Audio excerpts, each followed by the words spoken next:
السلام علیکم ناظرین اکرام، میں ہوں اسد عباس جعفری اور آپ دیکھ رہے ہیں میرا فیس بک اور یوٹیوب چینل۔ ناظرین اکرام، گزشتہ افسانے میں کیس کی کارروائی اگلی پیشی تک مؤخر ہو گئی تھی۔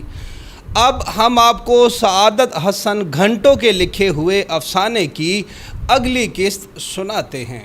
اس سے پہلے کہ افسانے کی قسط کا باقاعدہ آغاز کیا جائے، آپ کو بتائیں کہ ہمارے افسانہ نگار نے سعادت حسن منٹو کے افسانوں سے متاثر ہو کر اپنا تخلص سعادت حسن گھنٹو رکھا ہے، اور آپ کو سعادت حسن گھنٹو کے افسانے کیسے لگتے ہیں، اس حوالے سے اپنی رائے کا اظہار کومنٹس میں ضرور کیجیے گا تاکہ سعادت حسن گھنٹو اپنی تحریر میں مزید بہتری لا سکیں۔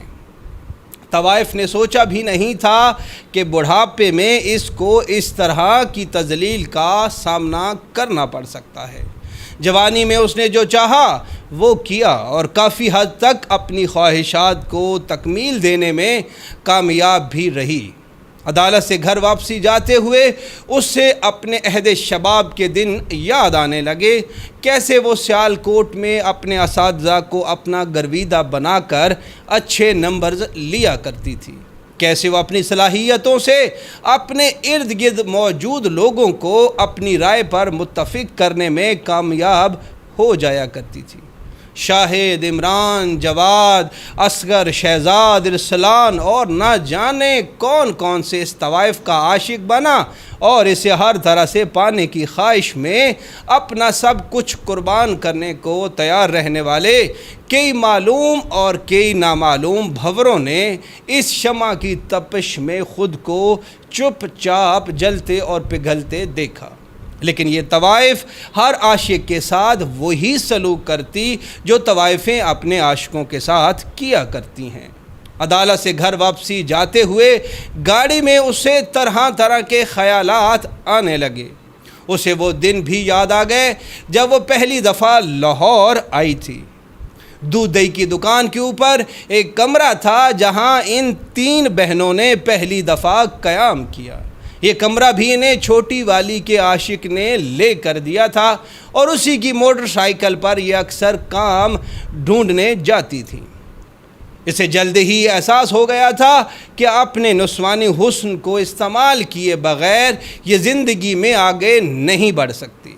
لاہور میں اسے اپنے گاہک بنانے تھے اور ساتھ ہی ساتھ ماڈلنگ میں بھی انٹری مارنی تھی، تاکہ ایک ہی پروڈکٹ یعنی اس کا جسم جو اسے سستے داموں بیچنا پڑتا ہے، اس کے پورے یا پورے سے بھی کہیں زیادہ دام وصول کیے جا سکیں۔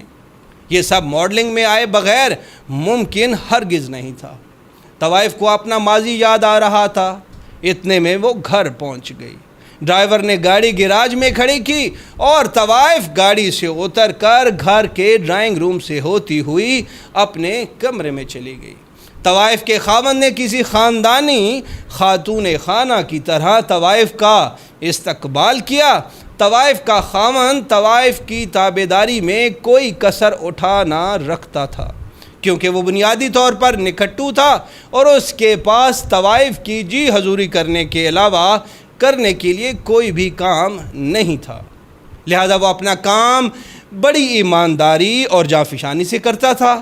طوائف نے اپنے کمرے میں پڑی ڈریسنگ ٹیبل کے شیشے میں اپنے میک اپ کا جائزہ لیا اور اپنے خد و خال درست کرنے کے بعد اپنے خاوند نما نوکر کو پانی لانے کو کہا۔ خاوند پانی لایا تو ایک گھونٹ پانی پی کر طوائف نے خاوند سے کہا کہ وہ اب آرام کرنا چاہتی ہے، لہٰذا اسے کوئی تنگ نہ کرے۔ تنگ بھلا کس نے کرنا تھا؟ طوائف کی ساس تو پہلے ہی امریکہ شفٹ ہو چکی تھی، گھر میں ایک آدھ ملازم کے علاوہ وہ نکھٹو خاوند ہی تھا، لہذا خاوند سمجھ گیا کہ اسے کمرے سے دفع ہونے کا کہا جا رہا ہے۔ خاوند کمرے سے چلا گیا تو طوائف اپنے بیڈ پر دراز ہو گئی، لیکن اس کے ذہن میں اپنی عمر رفتہ کے واقعات مسلسل گردش کر رہے تھے۔ طوائف اپنے بیڈ پر کروٹ لے کر اوندھی ہوئی تو اس کے ذہن میں اپنی زندگی کے سٹارٹنگ دور کا واقعہ چلنے لگا، جب وہ ماڈلنگ میں آنے کی خواہش مند تھی تو اس کے عاشق تیمور نے اس کی ملاقات ایڈورٹائزنگ ویڈیو پروڈیوس کرنے والی کمپنی کے مالک سے کروانے کے لیے 5 دفعہ وعدہ کیا، لیکن ہر دفعہ اسے اپنے فلیٹ پر بلا کر اپنی ہوس مٹا لیتا، لیکن اپنا وعدہ پورا نہ کرتا۔ بالآخر تیمور نے طوائف کی ملاقات اپنے دوست عاشر سے کروا ہی دی۔ عاشر بھی طوائف کو کسی اشتہار میں کام دینے کے لیے متعدد بار استعمال کرتا رہا، لیکن کام بالکل نہ دیا۔ طوائف اس بات پر پریشان بھی تھی کہ ایڈ لینے کے لیے وہ اپنا تو سب کچھ دے رہی ہے، لیکن پھر بھی اسے کام نہیں دیا جا رہا۔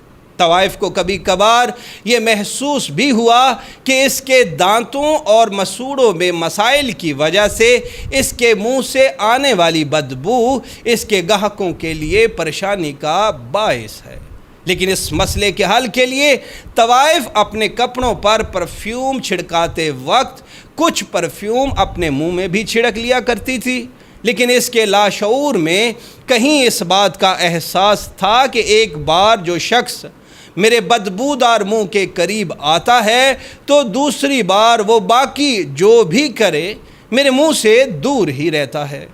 یہ وہ احساس تھا جو طوائف کے لیے پریشانی کا باعث تھا۔ طوائف بیڈ پر کروٹ بدلتی ہے تو اسے وہ واقعہ یاد آ گیا جب عاشر نے اسے اچانک فون کیا اور کہا کہ کل وہ ایک کلائنٹ سے میٹنگ کے لیے جا رہے ہیں، لیکن آرڈر میچور ہونے تک کی جانے والی میٹنگز میں طوائف بھی ساتھ چلے اور کسی بھی طرح کلائنٹ کی قربت حاصل کر کے اگر آرڈر لینے میں کامیاب ہو جائے تو مین ماڈل کے طور پر اسی ایڈ میں اسے کام مل سکتا ہے۔ طوائف بہت خوش تھی۔ میٹنگ میں وہ بہت بن سور کر پہنچی۔ کلائنٹ کے ساتھ ایک ریسٹورنٹ میں کھانے پر ملاقات طے تھی۔ طوائف نے اپنی جادوگری دکھانے کی بھرپور کوشش کی۔ کلائنٹ کے سامنے والی سیٹ پلاننگ کے تحت طوائف کے لیے مختص کی گئی۔ ڈنر کے دوران کئی بار طوائف نے اپنی آنکھوں کی مہارت آزمائی، کئی بار کلائنٹ کی پھیکی جگتوں پر جھوٹی ہنسی بھی دکھائی۔ ایک آدھ بار ٹیبل کے نیچے سے اس کے پیر پر پیر بھی مارا، لیکن کلائنٹ چونکہ ان تمام چیزوں کو حادثاتی تصور کر رہا تھا، لہٰذا پہلی ملاقات میں معاملہ کچھ خاص آگے نہ بڑھ سکا۔ کچھ ہی دنوں بعد اگلی ملاقات طے ہوئی، لہٰذا عاشر اور طوائف نے ایک پلان ترتیب دیا۔ اس پلان کے تحت طوائف کو ڈنر کے بعد بہانے سے کلائنٹ سے لفٹ لینا طے ہوا تاکہ دونوں کو کچھ فرقت کے لمحات میسر ہوں اور بات آگے بڑھ سکے۔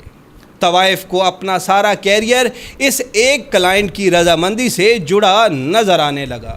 اتنی محنت کرنے اور کئی لوگوں کے ساتھ راتیں گزارنے کے بعد طوائف کی نظر میں یہ ایک آخری پہاڑ تھا جسے سر کرنے کے بعد وہ کسی ایڈ میں بطور ماڈل نظر آنے کا خواب پورا ہوتا دیکھ رہی تھی۔ اس بار بھی طوائف بھرپور تیاری کر کے ماڈرن مغربی لباس زیب تن کیے ہوئے اپنے شکار یعنی کلائنٹ کے سامنے ریسٹورنٹ میں بیٹھی ڈنر کر رہی تھی۔ ڈنر کس بے وقوف نے کرنا تھا؟ ڈنر کرنے کی تو صرف ایکٹنگ کرنی تھی، اصل مقصد تو اپنے شکار کو قابو کرنا تھا۔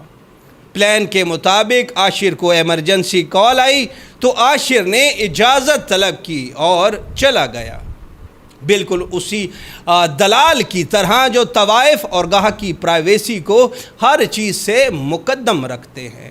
اب طوائف اور اس کا شکار آمنے سامنے تھے، باتیں چلتی رہیں، اپنی اپنی پسند اور ناپسند کے بارے میں بھی بات ہوئی، مسکراہٹوں کے تبادلے بھی بات بات پر ہوتے رہے۔ کلائنٹ یا شکار جس کا نام رضا تھا وہ اس ملاقات میں پہلی ملاقات سے قدرے بہتر رسپانس کر رہا تھا۔ طوائف کو محسوس ہوا کہ اس کا شکار دانہ چگنے کے لیے کسی حد تک ذہنی طور پر تیار ہو چکا ہے، لیکن رضا کے ذہن میں ابھی تک ان تصورات نے جنم نہیں لیا تھا جو طوائف کے ذہن میں چل رہے تھے۔ بہرحال ایک قدرے خوبصورت اور جوان لڑکی آپ کے سامنے ہو اور ہر طرح سے بچھی جا رہی ہو تو کوئی نہ مرد ہی ہوگا جو متوجہ نہ ہو۔ اب وہ وقت آ ہی گیا جس کے لیے ساری منصوبہ بندی ترتیب دی گئی تھی۔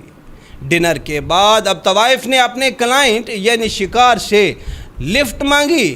کلائنٹ رضا نے لفٹ دے بھی دی اور سارا کام منصوبے کے مطابق آگے بڑھتا چلا گیا۔ دونوں لاہور کی برکت مارکیٹ میں موجود ریسٹورنٹ سے نکلے اور سفید رنگ کی کرولا جو کہ رضا نے کچھ عرصہ پہلے ہی خریدی تھی اس میں سوار ہو کر طوائف کی رہائش گاہ اقبال ٹاؤن کی طرف روانہ ہو گئے۔ سفر کے دوران جب رضا گاڑی کا گیئر تبدیل کر رہا تھا تو طوائف نے رضا کے ہاتھ پر ہاتھ بھی رکھ دیا جس سے رضا کے جسم میں ایک بار تھرتھلی سی مچ گئی۔ رات کا پہلا پہر گزر چکا تھا۔ اب طوائف کے ذہن میں یہ تھا کہ رضا کو فلیٹ پر لے جا کر اسے خوش کیا جائے اور عاشر کو یہ خوشخبری سنائی جائے کہ کلائنٹ نے پروجیکٹ دے دیا ہے۔ اس طرح عاشر کو پروجیکٹ اور طوائف کو اشتہار مل جائے گا اور دونوں کے اہداف کا حصول ممکن ہو سکے گا۔ اس دوران طوائف نے یہی سوچتے ہوئے رضا کو ہونٹوں پر بوسہ دینا چاہا۔ جیسے ہی چلتی ہوئی گاڑی میں طوائف نے اپنے ہونٹ رضا کے ہونٹوں پر رکھنے کی کوشش کی تو رضا کا دماغ طوائف کے منہ سے نکلنے والی شدید بدبو سے چکرا کے رہ گیا۔ رضا نے اچانک سے گاڑی کا اسٹیئرنگ اس انداز سے جھٹکا کہ طوائف اس سے دور ہو اور اسے یہ احساس بھی نہ ہو کہ رضا نے اسے جان بوجھ کے دور کیا، اور یہی ہوا۔ طوائف نے سمجھا ڈرائیونگ کے دوران رضا کی توجہ اس کی جانب مبذول ہونے سے ڈرائیونگ میں کوئی خلل پڑا جس کی وجہ سے وہ بوسہ بھی نہ ہو سکا، لیکن رضا اس معاملے میں انتہائی حساس شخصیت کا مالک تھا۔ اسے اس طرح کی بدبو سے بہت چڑ تھی۔ اب رضا اس لمحے کی تلاش میں تھا کہ جس لمحے اس خاتون سے اس کی جان چھوٹے۔ ان دنوں مسلم ٹاؤن فلائی اوور زیر تعمیر تھا، لہذا رضا کو بہانہ مل گیا۔ اس نے کہا آپ یہیں ڈراپ ہو جائیں کیونکہ بڑی گاڑی کا آگے جانا ممکن نہیں ہوگا۔ طوائف پر یہ جملہ ایک بم کی طرح گرا۔ جو ایک لمحہ پہلے اپنے شکار کو اپنے فلیٹ کے بستر پر دیکھ رہی تھی اسے اپنا شکار ہاتھ سے نکلتا ہوا نظر آیا۔ طوائف نے کوشش کی کہ کچھ بھی کر کے اپنا شکار فلیٹ تک لے جائے، لیکن رضا کسی بھی قیمت پر طوائف کے منہ والی بدبو دوبارہ برداشت کرنے کا متحمل نہیں ہو سکتا تھا، لہذا اس نے طوائف کو راستے میں ہی ڈراپ کیا۔ طوائف نے وہاں سے گھر کے لیے رکشہ لیا اور رکشے میں بیٹھنے کے بعد اسے یاد آیا کہ آج تیاری کرتے وقت طوائف اپنے منہ میں پرفیوم کا چھڑکاؤ کرنا بھول گئی تھی۔ اس خیال کے ختم ہوتے ہی طوائف گھبرا کر اپنے بیڈ سے اٹھی اور ڈریسنگ ٹیبل پر پڑے پرفیوم کو اٹھا کر اپنے منہ میں چھڑکنا شروع کر دیا۔